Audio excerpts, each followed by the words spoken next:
Hello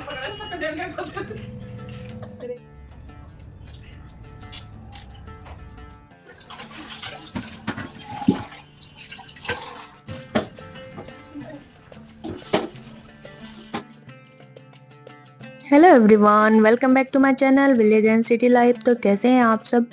उम्मीद करती हूँ आप सब ठीक होंगे और स्वस्थ होंगे। स्वागत है आपका एक और नए ब्लॉग में। तो यहाँ पे था छुट्टी वाला दिन और मैं उठ चुकी थी सुबह सुबह। तो आज मैं थोड़ा जल्दी उठ गई थी, 6 बजे के आसपास का टाइम हो रहा है। आई थिंक 6 सवा 6 बज रहे थे। अदरवाइज तो 7 बज जाते हैं जब छुट्टी होती है ना। तो मैंने सोचा कि जल्दी उठ लेते हैं, क्योंकि एक तो हर्ष की क्लासेस भी हैं ऑनलाइन, तो उसके लिए खाना पीना बनाना होता है और उसको नहला धुला के फिर बैठाना भी होता है ऑनलाइन क्लास के लिए। तो यहाँ पे चाय मम्मी ने बना दी थी। तो मैं तो उठी थी तब तक मम्मी चाय बना रही थी। तो मैंने उठते ही सबसे पहले चाय ली। और आज थोड़ा ना लेजी सी हो रखी थी, मैं काम करने का मन नहीं कर रहा था। तो हर्ष यहाँ पे नहा लिया था, क्योंकि उसकी क्लासें 8 बजे से स्टार्ट हो जाती हैं। फिर मैंने जल्दी से उसके लिए जो उत्तपम होते हैं सूजी को भिगो के वो रखा था बैटर, तो वो सब बनाए। जल्दी से उसके लिए बना दिया, कुछ हमारे लिए भी बना लिया हमने, ताकि ब्रेकफास्ट में ये सब हो जाएगा। चाय तो हमने खाली पी ली थी, ये उसके बाद में खाए थे। तो यहाँ पे जल्दी से मैंने शेक के उसको दे दिया, क्योंकि वो बोला था कि मासी भूख लग रही है, खाना दे दो। तो हाथों हाथ में फिर यहाँ पे आटा भी लगाने लग गई थी कि चलो आटा भी लगा लेते हैं। और इसके बाद फिर मैंने दोबारा चाय चढ़ा दी, आप देख सकते हो। आटा लग चुका है, रायता भी बना दिया है और अभी बन रही है सेकेंड टाइम टी। थोड़ा सा ना आलस आ रहा है, इसलिए हम दूसरी बार चाय बना के पिएंगे। उसके बाद स्टार्ट करते हैं ना भाग भाग भाग के। यहाँ पे है मक्खन जो निकाला था हमने, कल निकाला था, जो गांव के दूध लाए थे उसकी मलाई थी और कुछ दही था उससे। कैसे जम गया पूरा। और यहाँ पे बना हुआ है रायता।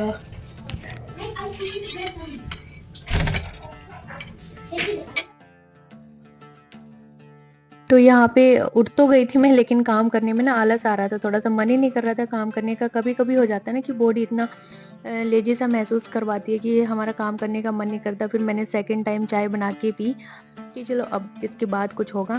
फिर मैंने दूसरी बार चाय भी पी और उसके बाद फिर अपना मन बनाया कि काम तो करना ही है। तो जल्दी से निपटा के फिर फ्री हो जाते हैं, नहीं तो पूरा दिन ना छुट्टी वाला ऐसे ही चला जाता है काम काम में।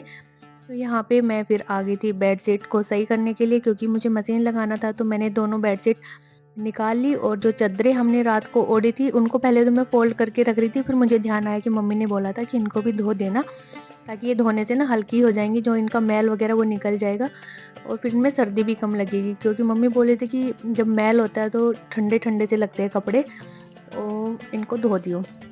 तो मैंने वो सारे ओढ़ने वाले जितने भी चादर वगैरह थे सब ले लिए। बेडशीट भी हटा हटा दी थी बेड की। और इधर हस्बैंड पढ़ रहे थे, तो वो कह रहे थे कि तुम लोग ना मुझे टिकने नहीं देते हो, कभी इधर भगाते हो कभी उधर भगाते हो। मैं संडे ये छुट्टी वाले दिन ना रहूंगा नहीं, तो मुझे लाइब्रेरी भेज के मानोगे।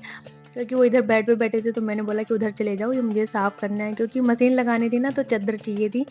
फिर यहाँ पे मैंने दूसरी चादर बिछा दी है हाथों हाथ ही, क्योंकि वो वाला तो मैंने धोने में डाल दिया। फिर मैं एक रूम ना क्लीन कर दूंगी अच्छे से और इन सबको वहीं बिठा दूंगी, वहां पे ही पढ़ लेंगे ये लोग सारे। तो मैंने यही प्रपोजल रखा इनके सामने कि मैं एक रूम क्लीन कर देती हूँ, तो तुम सब वहीं बैठ जाना, नहा धो के फिर मैं फ्री हो जाऊंगी। मैं तुम्हें कहूंगी ही नहीं कि तुम इधर जाओ उधर जाओ। तो ये बोले ठीक है, तू पोछा लगा दे, तब तक हम लोग नहा लेते हैं। तो यहाँ पे मैंने मशीन तो लगाई नहीं थी, तब तक इन्होंने मशीन वाले को भी बुला लिया था। क्योंकि हमने जब पहले मशीन रिपेयर करवाई थी ना, तो उसके बाद से इसमें ना पता नहीं आवाज़ें आने लग गई थी। तो यहाँ पे फिर उसी को दोबारा बुलाया कि पता नहीं आवाज़ क्यों आ रही है। तो वो फिर आया, वो देख के गया, तो वो वाली आवाज़ तो सही होगी जो आती थी। बट एक और दिक्कत थी कि ज़्यादा कपड़े डाल देते ना हम इसमें, ज़्यादा नहीं तो नॉर्मल भी कपड़े डालते ना, तो फिर ये खड़ खड़ सी आवाज़ करती है, चलती नहीं है। तो उसके आते ही हम जब ने कपड़े डाले तब तो ये सही चलने लगी। एक बार भी इसने वैसे नहीं किया, तो हम उसको दिखाई नहीं पाए कि किस टाइप की आवाज़ करती है, क्या दिक्कत है। इतनी बार मैंने डाल डाल के देखी, एक बार भी नहीं किया इसने। तो मैंने कहा ये भी हमारी दुश्मन बनी बैठी है, इसको हमारे बार बार ये चार्ज लगवाने होते हैं। क्योंकि जब भी ये आते हैं तो विजिट चार्ज तो लेके ही जाते हैं, चाहे कोई दिक्कत हो चाहे ना हो। उसके बाद मैंने दोनों बेडशीट बिछा दी और हाथों हाथ डस्टिंग भी कर दी थी। तो मैं कपड़ा डस्टिंग का और कॉलिन ना साथ ही रखती हूँ, जिस कमरे में भी जा रही हूँ उसमें हाथों हाथ डस्टिंग कर दूंगी और फिर उसको क्लीन भी कर दूंगी। उसके बाद मैं यहाँ आ गई थी हॉल में, तो यहाँ से भी मैंने मम्मी को उठा दिया, मैंने कहा आप भी खड़े हो जाओ, मुझे करनी है यहाँ की सफाई, क्योंकि मुझे यहाँ से मैट हटाना था। फिर मैट मैं हटा रही थी तो मुझे ध्यान आया कि चलो पहले इसको ब्रश से ना साफ कर लेते हैं, क्योंकि इसमें बहुत सारे बाल लगे हुए थे और कुछ धागे वगैरह थे, तो मैं बैठ गई थी ब्रश से साफ करने, तो इससे ईज़िली निकल भी जाते हैं। वैसे इसको मैंने अभी दिवाली पे ही धोया था, तो अभी देखती हूँ गाँव में जाएँगे तो धो के लाऊँगी या नहीं। क्योंकि सूखने में तो इसका बस एक बार पानी निकला और ये तब की तब सूख जाती है, सूखने वाली दिक्कत नहीं है, धोने वाला भी ऐसा कुछ नहीं है, आसानी से धुल जाती है।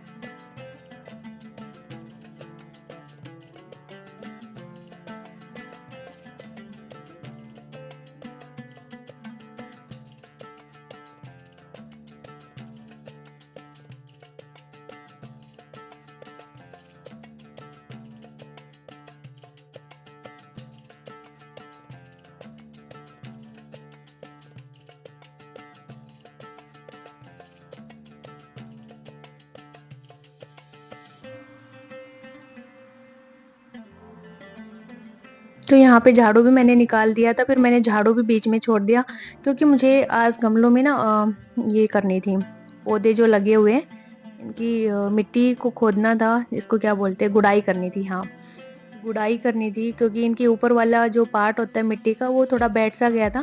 तो जब हम इसकी गुड़ाई कर देते हैं ना, तो पूरा हवा आर-पार हो जाती है, ऑक्सीजन मिल जाता है जड़ों को ईज़िली। तो ये किए हुए मुझे काफ़ी दिन हो गए थे, तो मैंने सोचा झाड़ू लगाने से पहले निकाल देती हूँ, क्योंकि मिट्टी वगैरह गिरेगी तो झाड़ू में मैं निकाल ले जाऊँगी। उसके बाद जो पत्ते खराब से हो रखे थे उन सबको मैंने हटा दिया है। ये 2 अरीका पाम है मेरे, अभी तक तो ठीक-ठाक चल रहे हैं, बाद में देखो इनका पता नहीं क्या होता है। यहाँ पे जो मैंने लगाई थी कटिंग से ये स्नेक प्लांट, ये जितने भी है इस गमले में सारी कटिंग से ही है और ये अच्छे से ग्रो हो गई है अब। ये स्नेक भी आ गए इसमें नीचे से। और दूसरा मेरा ये लकी पौधा, जो बेचारा अभी तक हेल्दी है भगवान की दया से। तो इसमें भी नीचे से काफ़ी नई-नई ब्रांचेज़ आने लग गई थी। तो अभी मुझे इनके पत्ते भी साफ करने हैं, क्योंकि पत्तों पे बहुत सारी धूल-मिट्टी जमी हुई थी। तो जितने भी इंडोर प्लांट्स थे मैंने सबकी वो कर दी थी गुड़ाई। और ये देखिए मिट्टी मैं आपको दिखा रही हूँ ना, कितनी भुरभुरी सी मिट्टी है, एकदम हाथ लगाते ही भुर जा रही है। तो हमें ऐसी ही रखनी पड़ती है पौधों की मिट्टी। अगर ज़्यादा टाइट मिट्टी होगी ना तो जड़ें साँस नहीं ले पाएँगी, इसलिए हमें अच्छा सॉइल मिक्सचर बनाना पड़ता है पौधों के लिए। तो अभी मेरे पौधों में ना वर्मी कंपोस्ट नहीं है, क्योंकि मेरे पास खत्म हो रखा है। तो वो हमने ऑर्डर किया हुआ है, तो आएगा तो मैं फिर सारे पौधों में डाल दूँगी जितने भी मेरे पास हैं। उससे अच्छे ग्रो करने लग जाते हैं पौधे। और जितनी भी मैंने वेजिटेबल्स लगाई थी, ऊपर किचन गार्डन हमारा तैयार किया हुआ है, उसका व्लॉग भी मैं आपके साथ जल्दी शेयर करूँगी। मैं चाह रही हूँ कि थोड़ी-सी ना सब्जियाँ बड़ी हो जाएँ, तो फिर दिखाने में अच्छा भी लगता है। खाली मिट्टी का क्या ही मैं आपको दिखाऊँ। अभी उगने लग रही हैं सब्जियाँ धीरे-धीरे, सारी जितनी हमने लगाई थी ऑलमोस्ट निकल आई है। तो जब वो थोड़ा-सा बड़ा हो जाएगा तो मैं आपको दिखाऊँगी कि हमने क्या-क्या उगाया था ऊपर। तो ये बाहर वाले जितने पौधे थे इन सब की भी खुदाई मैंने कर दी है। इसके बाद इधर ये देखो आँवले जो हमें दे के गए थे वो भैया, वो यहाँ पे रखे हैं। तो अभी इनका नंबर नहीं आया, खाया ही नहीं गया इनको। और जो ये मेरा पौधा था मैं लेके आई थी, एक बार तो ये टूट गया था बेचारा, इसके ऊपर गमला गिर गया था। लेकिन अभी ये 3-4 जो नई-नई बड्स हैं इसके अंदर से आ रही है निकल के। तो जब पौधों में इस तरह की ग्रोथ होती है ना, तो बड़ा ही अच्छा लगता है उनको देख के कि हाँ, पौधे अच्छे से चल रहे हैं। अभी मुझे सर्दियों के भी पौधे लाके लगाने हैं, क्योंकि मेरे बहुत सारे गमले ना खाली पड़े हुए हैं। और अभी समर्स के पौधे लगाने का कोई फ़ायदा नहीं है, क्योंकि इतनी सर्दियाँ होती हैं, बहुत सारे पौधे मर जाते हैं। मेरे पास ग्रीन नेट तो है नहीं कि मैं उनको कवर कर दूँ। और पिछली सर्दियों में तो मेरे इतने पौधे मरे थे, दुःख भी होता है जब इतने पौधे आपके चले जाते हैं तो। तो जो नए पौधे मैं लेके आऊँगी ना सर्दियों के, तो मैं वेट कर रही हूँ कि हम लोग गाँव जाएँ तो मैं वहीं से ले आऊँ। क्योंकि मैं जब दिवाली पे गई थी, मुझे 1 महीना सारा हो जाएगा गाँव गए हुए। बीच में हमारी ओरिएंटेशन थी, तब मैं नहीं जा पाई। और हाँ, हम अल्टरनेट पे जाते थे ना, तो इसी वजह से नहीं जा पाई। तो वहाँ पे ना थोड़े सस्ते मिल जाते हैं यहाँ के कंपैरिज़न में। यहाँ पे तो बहुत महँगे देते हैं गुड़गाँव में तो पौधे। तो मेरे मोस्टली पौधे वहाँ के होंगे, या फिर एक नर्सरी है बिलासपुर में मैंने बताया था बहुत बड़ी, तो वहाँ पे भी काफ़ी अच्छे रेट में मिलते हैं। जहाँ पे मुझे सस्ते पौधे मिलते हैं ना, मैं वहाँ से ही लेके आती हूँ। ज़्यादा महँगे पौधे ना तो मुझे अच्छे लगते हैं, ना मैं लाती हूँ। वो इतना खर्चा किया, बाद में मर-वर गए तो दुःख होता है बड़ा ही। इसके बाद मैं आ गई थी इस बालकनी में ये कपड़े लगाने के लिए। तो जो सूखे हुए कपड़े थे वो मैंने उतार के रख दिए थे सारे। उसके बाद मैंने मशीन चला दी थी कि जब तक मैं यहाँ पोंछा वगैरह लगाऊँगी तो कपड़े धुलते रहेंगे। और मशीन वाले भैया जो ठीक थे करके जा चुके थे। तो यहाँ पे मैं पोछा लगा ले रही हूँ, तब तक मेरे कपड़े धुलेंगे तब तक। और हर्ष की चल रही थी ऑनलाइन क्लास, तो मैं इसको देख रही थी, क्लास में ताका झाकी कर रही थी इसकी। तो ये कह रहा था मासी आप दिख रहे हो पोछा लगाते हुए। मैं कह रही थी वीडियो को ऑफ कर दे, मैं लगा के जल्दी से भाग जाऊंगी। तो मैं इसकी टीचर को देख रही कि तेरी टीचर कहाँ है, बच्चे कौन कौन से हैं तेरी क्लास में, क्योंकि ऑनलाइन में भी हम बच्चों के फेस देख पाते हैं, बाकी ऑफलाइन में तो हम इतना मिलते ही नहीं है, क्योंकि मैं तो लेने या छोड़ने जा ही नहीं पाती हूँ उसको, हमारा दोनों का टाइमिंग ही अलग अलग है। तो इसके बाद मैं इस रूम में भी पोछा लगा दूंगी और बाकी के और रूम्स है वहां भी लगा लूंगी। तो इधर जो ये ड्रेसिंग है ना, इसके नीचे की जो ये स्लेब सी है, अलमारी है, यहाँ पे ना बहुत कालापन सा आ गया था, क्योंकि एक तो इस पे डस्ट वगैरह जमता है, तो बच्चे वैसे ही हाथ पोंछ देते, या चिकने हाथ लगा दिए, क्रीम के हाथ लगा दिए अलमीरा पे, तो उस वजह से ना काफी ब्लैक ब्लैक सा हो गया था और चिकनी भी हो गई थी ये बाहर से। तो मैंने वो ग्रीन वाला जूना आता है ना, उस पे विम बार लगाया और बिल्कुल ही हल्के हाथों से मैं इसको रगड़ रही हूँ। कोई मैंने फोर्स नहीं लगाया, बहुत ही जितना हल्का हाथ आप लगा सकते हो उतना, नहीं तो फिर स्क्रैच पड़ने के डर होते ना। तो यहाँ पे 2 कपड़े ले लिए थे मैंने, एक तो गीला तो नहीं लिया, उससे पहले साफ किया, बाद में दूसरा सूखा लेके उससे साफ कर दिया। और ये बिल्कुल माइक्रो फाइबर वाले क्लॉथ हैं, तो इनसे ना कोई रगड़क नहीं पड़ती है इस पे सफाई करने में। उसके बाद बाकी जो एरिया थे वहाँ पे भी मैं डस्टिंग कर दूंगी। और ये कपड़े थे जो सारे सूख गए थे, कल धोए थे, तो वो उनको उतार के मैंने यहाँ रख दिया था। तो यहाँ पे मम्मी भी नहा के आ गई थी, तो मम्मी दूसरे कमरे में बैठी थी, क्योंकि वहाँ पे मैंने पोछा लगा दिया था। तो मैंने बोला कि चलो तब तक आप बैठे हो ना, तो ये कपड़े फोल्ड कर दो ताकि मैं रख दूंगी, बेड भी मेरा खाली हो जाएगा। तो यहाँ पे हस्बैंड और अकुल भी आ गए थे, ये लोग गए थे ऊपर सब्जियां वगैरह देखने जो हमने उगाई हैं, तो वहाँ पे गए थे। तो मैंने कहा तुम लोग भी नहा लो जल्दी से, ताकि फिर मैं पोछा लगा दूँ। नहीं तो फिर पोछा लगाने के बाद ना ये लोग इधर से उधर भागते हैं और गंदा कर देते हैं। तो यहाँ कपड़ा भी एक बार का धुल गया था, तो मैं उसको लग गई थी निचोड़ने में।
तो यहाँ पे एक बार के तो कपड़े सूख गए थे, तो मैंने इनको बाहर सुखा दिया। चद्दरें हैं तो ये तो तब के तब सूख जाएंगे, क्योंकि धूप सही थी और हल्की सी हवा भी चल रही थी ना। तो मशीन से पानी सुखाने के बाद इनको बाहर सुखाओ तो ये बस आधा घंटा मैक्सिमम लेंगी। तो पहले मैंने इन सबको ही सुखाया था, ताकि जो मेरी रस्सी है वो खाली हो जाए जल्दी से और मैं छोटे छोटे कपड़े इस पे डाल पाऊँ। तो यहाँ पे आज छुट्टी वाला दिन था, तो मैंने सोचा कि चलो बेड के नीचे की भी अच्छे से सफाई कर देते, क्योंकि मोस्टली 3-4 काम ऐसे होते हैं कि जो हम संडे को ही कर पाते हैं या हमारी छुट्टी होती है उस दिन। डेली बेसिस पे ऐसे नहीं होता है कि वाइपर लेके आओ फिर उसके बेड के नीचे पोछा लगाओ। अगर हाँ मैं वाइपर से पोछा लगा रही होती हूँ तो फिर साफ कर देती हूँ, मैं तो बैठ के लगाती हूँ ना हाथ से। तो थोड़ा मुझे ये सुलझा हुआ सा नहीं लगता है, इसलिए मैं छुट्टी वाले दिन ही वाइपर लेके और बेड के नीचे से पोछा लगाती हूँ, ताकि जितनी भी गंदगी है मिट्टी है सब आ जाए। और ये पौधों में पानी देना तो बीच बीच में होता ही रहता है, क्योंकि सूख जाते हैं तो उसमें तो छुट्टी का वेट नहीं कर सकते, लेकिन गुड़ाई करना, खाद देना, इनके पत्तों की क्लीनिंग करना, ये सारी चीज़ें मैं छुट्टी वाले दिन ही करती हूँ। मैट हो गया, मैट को अच्छे से क्लीन करना, ये सब ऐसे काम होते हैं जिनमें टाइम चाहिए होता है। बाकी सुबह के टाइम इतना हेक्टिक हो जाता है कि ये नहीं हो पाती हैं ये सारी चीज़ें, टाइम टेकिंग हो जाता है। तो यहाँ पे मैंने फर्श पे पोछा लगा दिया था, तो ये सूख गया, तो मैं मैट ले आई दोबारा। तो अब मैं इन सब चीज़ों को सेट कर दूंगी, ताकि जो हमारा ड्राइंग रूम है ये भी सुलझा हुआ सा लगे, नहीं तो बिखरा-बिखरा सा लग रहा है बहुत ही।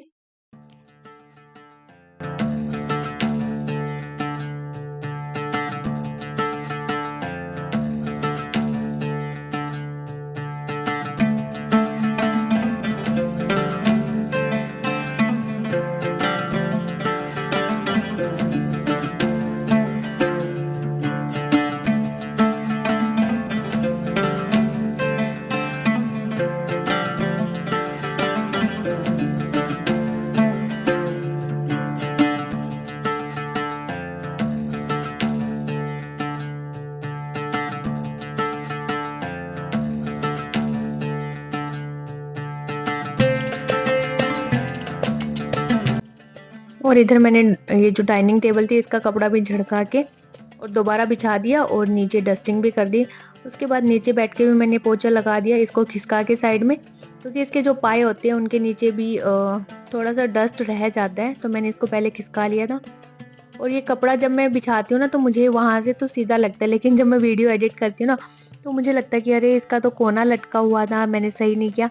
तो पहले मैं देख के गई इधर से तो ये मुझे सही लग रहा था और आज भी मुझे इसका थोड़ा सा हल्का कोना लटका हुआ दिख रहा है, बट कोई नहीं।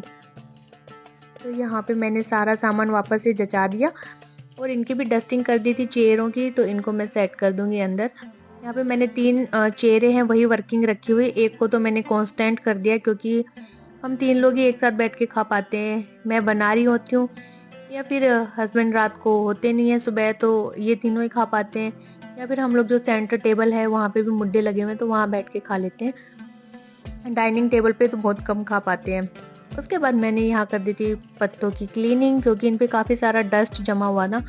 ये भी दिवाली के साथ ही मैंने साफ़ किए थे, जब दिवाली की सफाइयाँ की थी ना उसी टाइम पे। तो यहाँ मैं पानी लेके साफ़ नहीं कर रही हूँ इनको, मैंने एक सूखा कपड़ा ले लिया, ये माइक्रो फाइबर वाला क्लॉथ ही है, तो इससे मैं बिल्कुल हाथों से हथेली पे पत्ता रख के और फिर साफ़ करने लग रही हूँ ताकि पत्ते पे जोर ना पड़े और वो ना टूटे।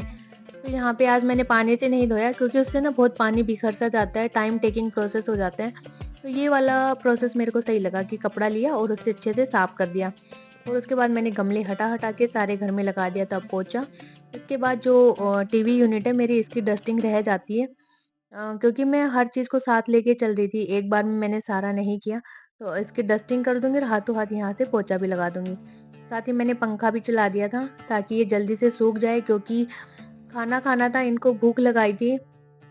खाने में आटा लगा हुआ था, सब्जी तो नहीं, रायता बना के रखा था, घी था, लस्सी थी, तो बस रोटियाँ सेकनी थी, तो मम्मी ने वो रोटियाँ भी सेक दी थी फटाफट।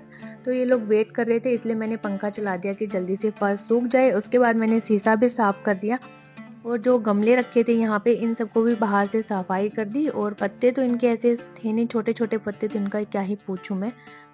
और ये मनी प्लांट था, ये पता नहीं इसके 1-2 बार तो नई शूट्स आई, उसके बाद फिर वो काली होके जल सी गई। तो अभी मैं इसको देखूँगी कि इसको क्या हो गया। और जो बाहर वाले पौधे थे उनके भी पत्ते मैंने साफ़ कर दिए, गमले साफ़ कर दिए बाहर से। और जो ये सिलेंडर वाली टेबल है इसको भी मैं अच्छे से साफ़ कर दूँगी, बॉक्स को। और इसको भी मैं छुट्टी वाले दिन ही करती हूँ क्योंकि सारे गमले हटा-हटा के साफ़ करना पड़ता है ना, इस वजह से। और नीचे देख ही सकते हो कितने गमले खाली रखे हुए हैं, तो इन सब में मैं लगाऊंगी। और जब हरे, लाल, पीले अलग-अलग कलर के आते हैं ना फूलों के पौधे, तो वो अच्छे भी लगते हैं।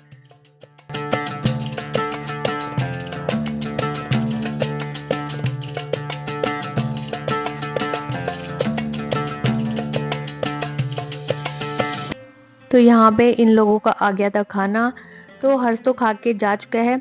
और ये अकुल के तो नाटक होते हैं, जब तक घी रखा रहता है रोटी पे तो ये खाता रहता है, जब बारी आती है सब्जी की या रायते की तो इसका पेट भर जाता है। तो हस्बैंड इसको वही धमका रहे हैं कि ये क्या मतलब होता है ना, ये सब चीज़ें भी तो खानी चाहिए ना, खाली घी से कहाँ पेट भरने वाला है। उसके बाद मम्मी बोली कि तू भी खा ले रोटी, क्योंकि मम्मी ने बाजरे की बना दी थी, तो बोली ठंडी हो जाएंगी, ज़्यादा लेट करेगी। तो मैंने कहा ठीक है लाओ, वैसे तो मैं नहा के खाने वाली थी, फिर मम्मी बोले कि नहीं आज अब बाद में नहा लियो। तो मैंने कहा चलो भाई पेट पूजा कर लेते हैं पहले, बाकी काम बाद में। पोछा वगैरह तो लग गया था, बस सिर्फ मेरा नहाना ही बचा था और ये किचन क्लीनिंग थी, तो ये बाद में करेंगे। तो यहाँ एक रोटी सेक दी थी, मैंने रख लिया था घी। और ये वही वाला घी है जो हमने मलाई से निकाला था, गाँव से लेके आए थे ना दूध, उसकी मलाई से। तो बाजरे की रोटी होगी, रायता हो गया साथ में और साइड में थी करौंदे और हरी मिर्ची जो मम्मी ने छौंकी हुई थी वो सारी थी। इसके बाद अब मैं सफाई कर लूँगी किचन की जो फैला हुआ है। मम्मी तो कह रही थी कि तू नहा ले जा मैं कर दूँगी। तो मैंने कहा नहीं मैं फटाफट से कर दूँगी, आप कई देर लगे रहोगे और फिर कमर मोदे-मोदे हुए-हुए ना कमर भी दुखने लग जाती है। तो मैंने कहा मैं जल्दी से कर देती हूँ।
तो यहाँ पे ऑलमोस्ट मेरी किचन क्लीनिंग भी हो चुकी है, चिमनी को भी साफ कर दिया मैंने।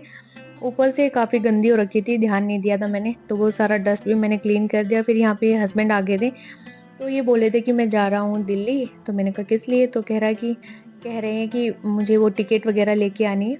जो हम माधवगढ़ फार्म गए थे ना, तो उसकी टिकट हम वहाँ से लेके आए थे क्योंकि वहाँ पे वाउचर हमें हाफ रेट में मिले थे। कोरियर करके मँगा रहे थे हम लोग उनसे, तो वो हाई चार्जेस कर रहे थे, 300-400 रुपए कोरियर के ले रहे थे। तो हस्बैंड बोले थे कि उससे सस्ता तो हमें पेट्रोल ही पड़ जाएगा, तो मैं भाग के ले आता हूँ स्कूटी से।